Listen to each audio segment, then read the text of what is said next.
Hello दोस्त, मेरे पास आपके लिए एक कहानी है।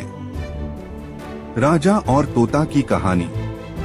एक समय की बात है, किसी राज्य में हरिशंकर नाम का राजा राज्य करता था।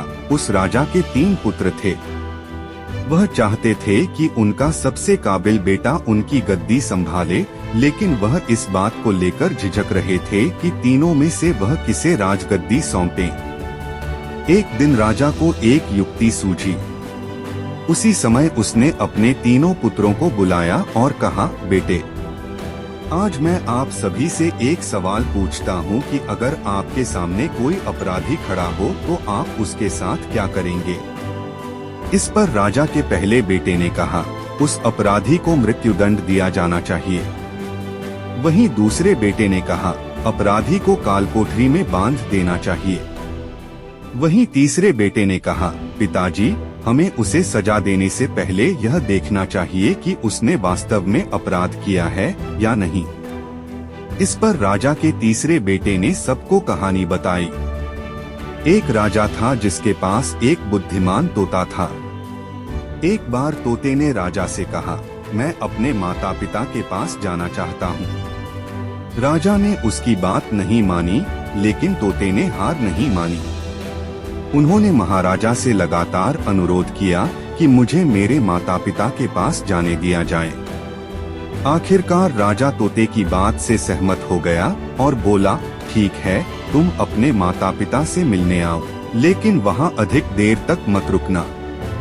राजा ने तोते को केवल 5 दिन की अनुमति दी और कहा, तुम अपने परिवार से मिलकर 5 दिन के भीतर लौट आओ। इसके बजाय तोता 5 दिनों के लिए अपने माता पिता के पास वापस चला गया। छठे दिन जब वह राजा के पास लौट रहा था तो उसने सोचा कि क्यों न विवाह के लिए कुछ उपहार ले लिया जाए। फिर वह पहाड़ की ओर चला गया। दरअसल वह महाराजा के लिए अमृत पाना चाहता था। जब हम वहां पहुंचे तो रात हो चुकी थी। तोता पहाड़ पर पहुंचा और फल ले लिया, लेकिन रात होने के कारण वह आगे नहीं बढ़ा और वहीं रुक गया। उस रात जब तोता सो रहा था तो एक सांप वहां आया और वह अमृत फल खाने लगा जो वह राजा के लिए ले गया था।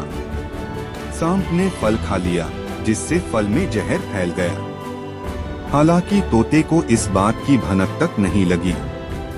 अगली सुबह जब वह उठा तो फल लेकर महल की ओर चल दिया। जब वह महल के पास पहुंचा तो खुशी खुशी सीधे राजा के पास गया और बोला, महाराज, मैं यह अमृत आपके लिए लाया हूँ। अगर आप इसे खाएंगे तो हमेशा के लिए अमर हो जाएंगे। यह सुनकर राजा बहुत प्रसन्न हुआ।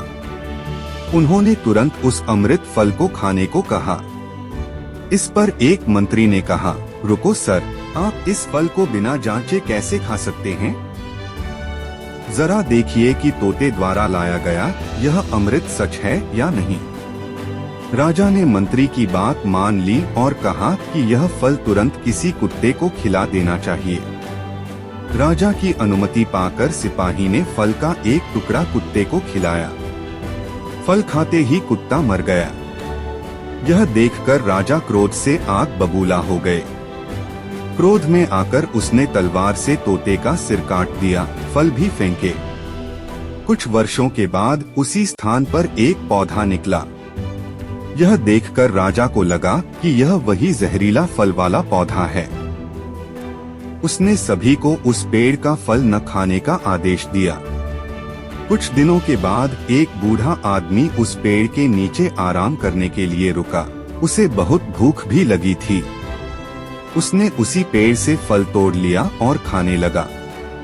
फल खाते ही बूढ़ा तुरंत जवान हो गया। जब राज ने यह देखा तो वह आश्चर्यचकित रह गया। उसे एहसास हुआ कि फल जहरीला नहीं था। उसने बहुत बड़ी गलती की। उसने बिना सच्चाई जाने तोते को मार डाला। इस बात का उन्हें बहुत अफसोस भी हुआ। इसके लिए वह खुद को कोसने लगा। इधर जब तीसरे राजकुमार की कहानी खत्म हुई तो राजा हरिशंकर ने उसे अपना उत्तराधिकारी नियुक्त कर दिया। इसके बाद राज्य में जश्न मनाया गया। इस कहानी से हमें यह सीख मिलती है कि हमें कभी भी बिना जांच किए किसी को सजा नहीं देनी चाहिए। कृपया इस कहानी पर अपना सुझाव देकर कमेंट करें। और भी अच्छी कहानियों के लिए फैमिली स्कूल फॉरएवर को सब्सक्राइब करें और हमारी टीम को प्रेरित करें ताकि हम और कहानियां आपके लाए आपका मनोरंजन करें। Thanks for watching. Please subscribe.